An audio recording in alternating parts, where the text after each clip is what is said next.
Бүгінгі видеомыз мынандай тортқа арналады. Дамский пальчик, аяғына дейін көруіңізді сұраймын.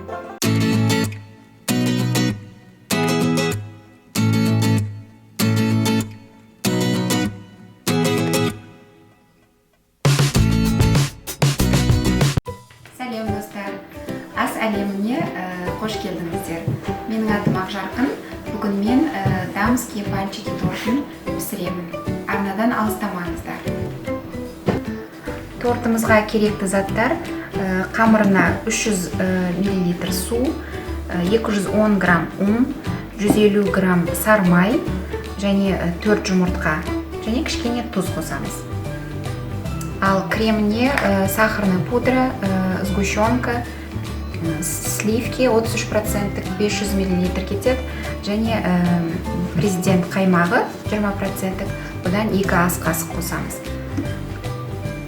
Ал енді біз суымызды газға қоямыз.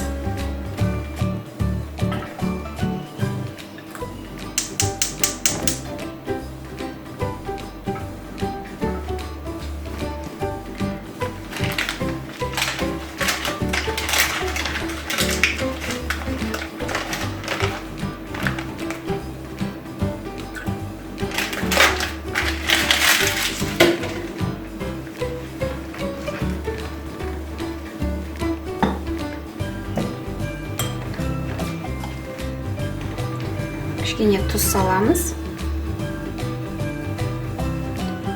Суымызға сары майды салдық, кішкене тұз салдық. Қазір енді қайнағанын күтеміз. Міне жаңағы біздің суымыз бен сары майымыз қайнады. Яғни қайнатпалы қамырды біз қазір дайындап аламыз. Дамский пальчиктің жаңағы заварной тесто дейді. Газдың астын жаңағы ақырындатамыз да. Осыған біз 210 грамм ұнымызды саламыз.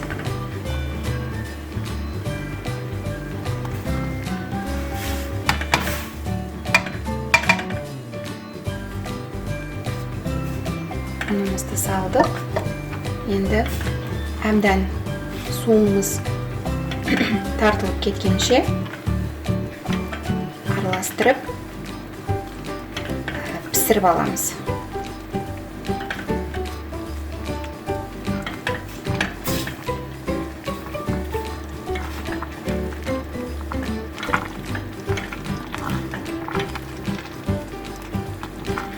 Арасында комок қалмау керек. Майда біркелкі қылып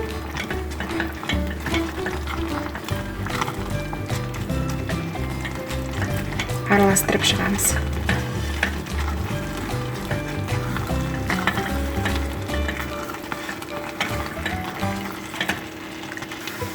Біздің қамырымыз дайын болды.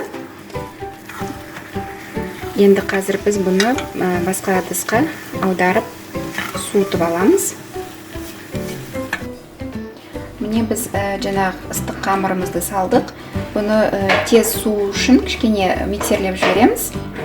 Сосын барып жұмыртқамызды шетінен әбден суыған соң жұмыртқаны құйып отырып, тағы да миксермен араластырамыз.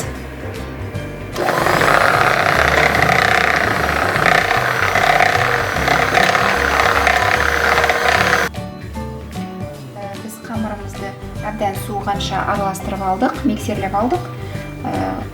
Әбден суыды, яғни енді бұған шетінен жұмыртқаларымызды құя отырып миксерлейміз.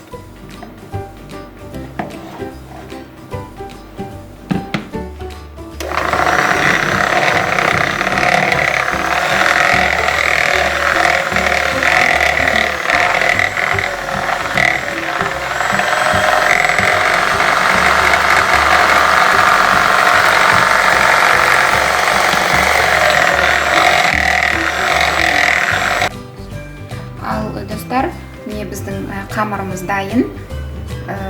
Жұмыртқамыз бен жаңағы нанымызды әбден араластырып алдық. Енді біз бұны кондитерский мешокқа салып аламыз да. Осы арқылы формамызға саламыз. Осылай сығып тізіп тізіп шығасыздар.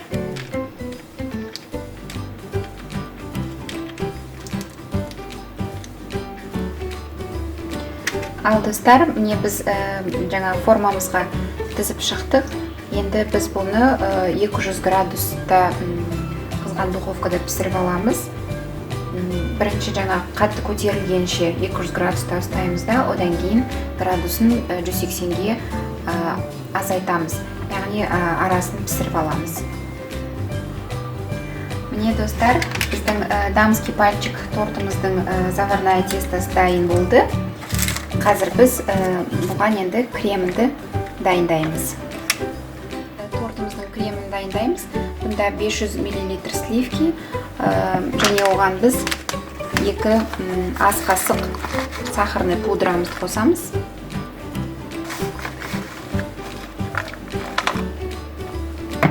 Ас қасық сахарный пудра, 2 ас қасық президент қаймағы 20%.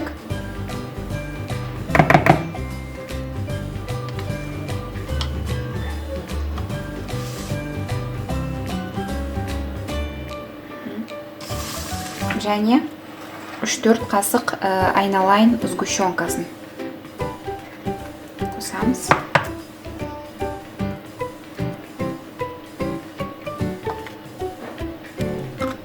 Жаңа тәтті болсын десеңіздер, 4 қасық қоссаңыздар болады.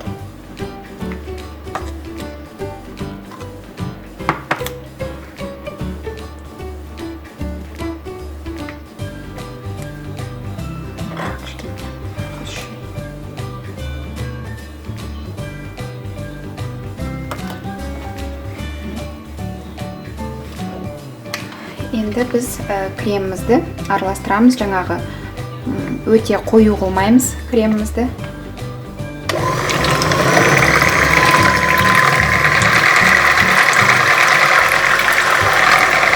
Біздің креміміз дайын болды. Жаңа қоюлығы осындай болады.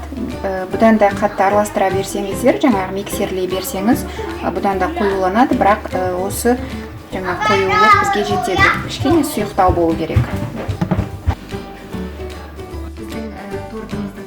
Тестасы дайын болды. Кремімізді дайындадық. Енді бізге тек бұларды жинау ғана қалды.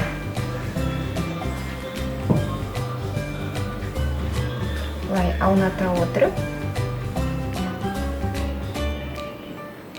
бәрін осылай тортымызды жинап шығамыз.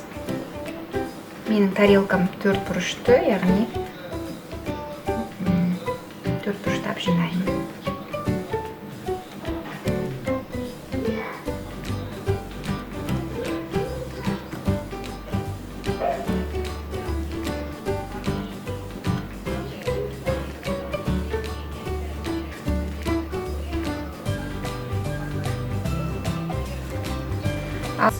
Тортымызды жинап болдық. Енді артылған кремімізді бетіне жағып шығамыз. Сосын бұл тортымызды біз 20 минутқа холодильникқа салып қоямыз кішкене. Содан кейін біз оғанға дейін бетіне құятын шоколадын әзірлейміз.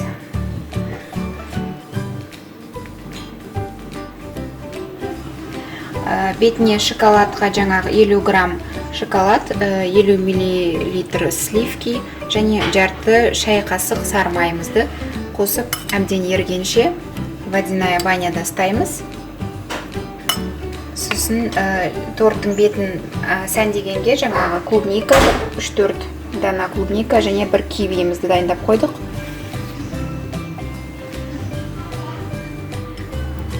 Еріді біздің шоколадымыз. Енді отты сөндіреміз.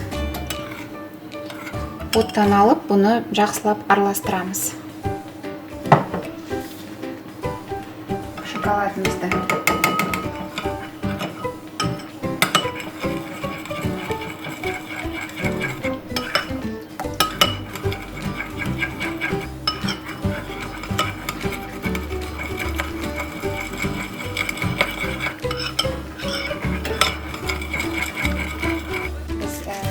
шоколадымызды дайындадық, ертіп мешокқа құйып қойдық. Алдымен біз жеміс-жидегімізді қойып шығамыз торттымыздың бетіне.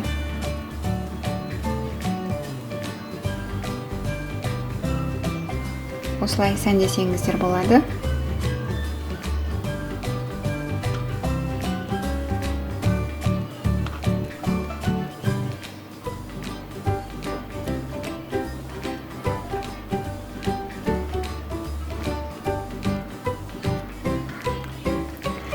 Жеміс жидекті қосып шықтық болдық.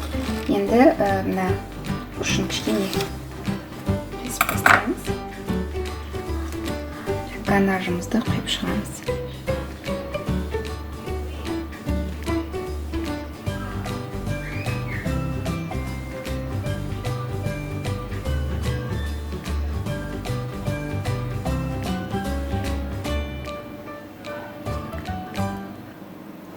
Мінекей достар, біз бүгінгі дамский пальчик тортымызды пісіріп біттік. Рецептім ұнаса, пісіріп көріңіздер, каналыма жазылыңыздар.